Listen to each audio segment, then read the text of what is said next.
అవసరమైతే apex council meeting demand చేయి ఢిల్లీకి పోయి కేంద్ర నీటిపారుదల శాఖ మంత్రి దగ్గర కూర్చొని తెలంగాణ నీటి వాటా కాపాడాలని చెప్పి మేము ఈరోజు డిమాండ్ చేస్తా ఉన్నాం. ఇవాళ రేవంత్ రెడ్డి వచ్చిన తర్వాత ధరలు పెంచుడు ఎక్కువైపోయింది. ఇవాళ పేదవాడు ఇల్లు కడదామంటే ఇసుక ధర రెట్టింపు అయిపోయింది. అసలు ఇసుక దొరకలేదు. 2 వీలర్లు మోటార్ సైకిల్ రైతు మోటార్ సైకిల్ కొనుక్కుంటే ఇప్పుడు 10,000 ఫీజు పెంచిండు. మోటార్ సైకిళ్ల మీద 10,000 ట్యాక్స్ పెంచిండు రేవంత్ రెడ్డి. ఆటోల మీద, మోటార్ సైకిళ్ల మీద, గూడ్స్ బండ్ల మీద పన్నులు పెంచి ఇవాళ పేదలు, రైతులు, విద్యార్థులు, యువకులను ఇబ్బంది పెడుతున్నటువంటి పరిస్థితి. ఆర్టీసీ బస్ ఛార్జీలు డబుల్ చేసిండు. మగవాళ్ళకు, ఆడోళ్ళకు ఫ్రీ అన్నాడు, మగవాళ్ళకు డబుల్ టికెట్ కొడుతుండు. ఆర్టీసీ బస్ ఛార్జీలు పెంచినవు, ఇసుక ధర పెంచినవు, మోటార్ సైకిళ్ల మీద ట్యాక్స్ పెంచినవు, మద్యం ధరలు పెంచినవు. ధరలు పెంచుడే తప్ప పేదలకు ఇచ్చు లేదు. ధరలు పెంచుడు, కమిషన్లు దంచుడు, పేదోళ్ళకి ఎగ్గొట్టుడు.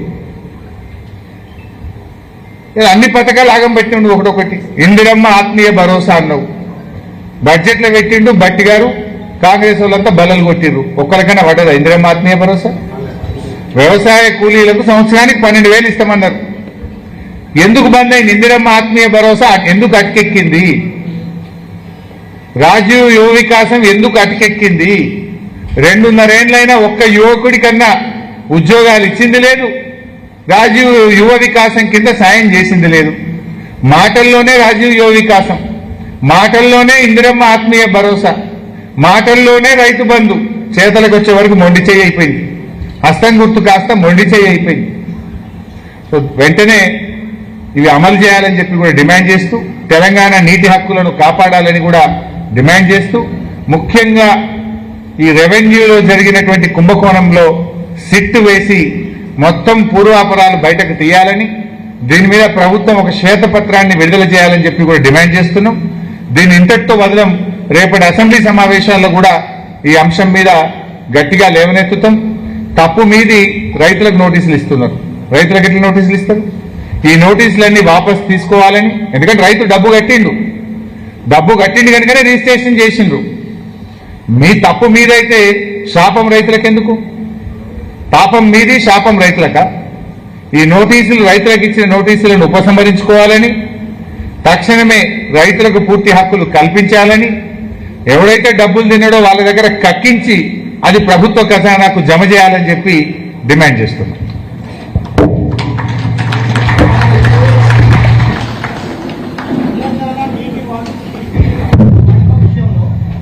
చెప్పండి క్వశ్చన్.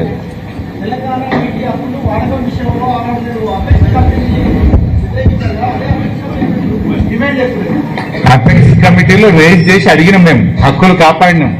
అపెక్స్ కౌన్సిల్ మీటింగ్ 2 సార్లు పెట్టించి తెలంగాణ నీటి హక్కులను కాపాడింది బీఆర్ఎస్, హక్కులను కాలరాస్తున్నది కాంగ్రెస్. కృష్ణా నదీ జలాలలో బీఆర్ఎస్ ఉన్న 10 ఏళ్లలో మన వాటా కంటే ఎక్కువ మేము వాడినాం. కాంగ్రెస్ ప్రభుత్వం గత 12 ఏళ్ల నీటి వినియోగం చూస్తే ever lowest utilisation in Krishna river. దీని మీద అసెంబ్లీలో చర్చ పెట్టండి, ఆధారాలతో సహా నేను చూపించడానికి సిద్ధం. బీఆర్ఎస్ హయాం కంటే కాంగ్రెస్ హయాంలో కృష్ణా నదీ జలాల వినియోగంలో తెలంగాణకు అన్యాయం జరిగింది. తెలంగాణ నీటి వాటాను దక్కించుకోవడంలో, వాడుకోవడంలో ఈనాటి కాంగ్రెస్ ప్రభుత్వం ఫెయిల్ అయింది.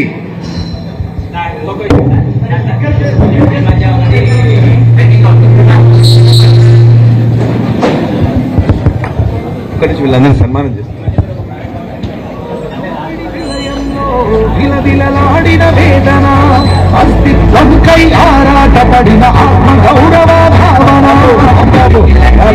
హలో హలో ఇప్పుడు చేర్యాల సంబంధించిన చైర్మన్ గారిని బాబు షాల్ తీసుకొని రావాలి.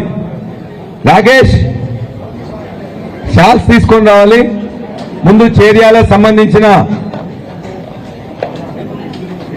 అరుణ బాలనర్సయ్య గారు, రాకేష్ ఎక్కడ మీద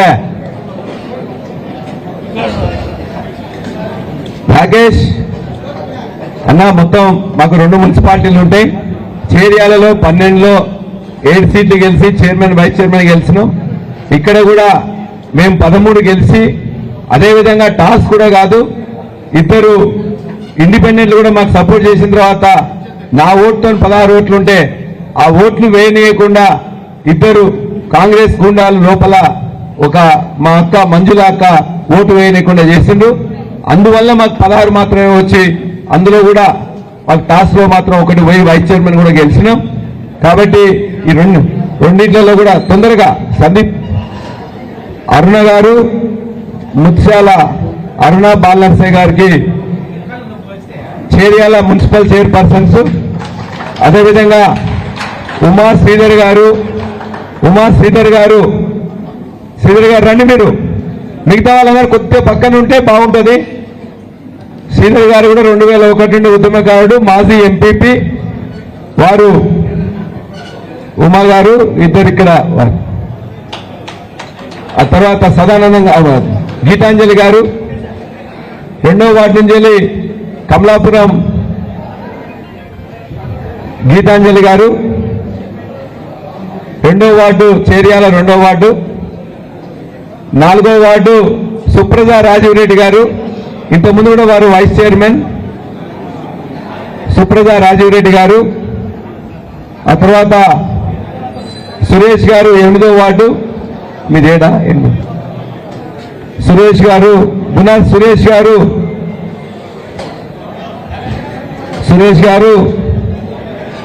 8వ వార్డు కౌన్సిలరు. సదానందం గారు, ఆ తర్వాత ఎడ్యుకేషన్ ఇన్స్టిట్యూషన్స్ సదానందం గారు కూడా విద్యావేత్త, వారు కూడా. తర్వాత ఇక్బాల్ గారు, బబ్లు అనే ఇక్బాల్ గారు ఇటు రావాలి, వారు కూడా మంచి మెజార్టీతో గెలిచారు. మొత్తం 7గురితో చైర్మన్, వైస్ చైర్మన్ గెలవడం జరిగింది.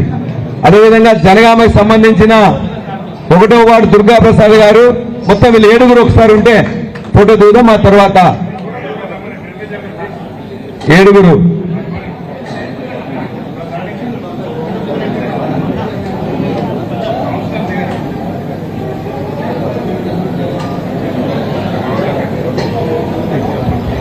నెక్స్ట్ జనగామ సంబంధించిన 1వ వార్డు దుర్గా ప్రసాద్ గారు రావాలి.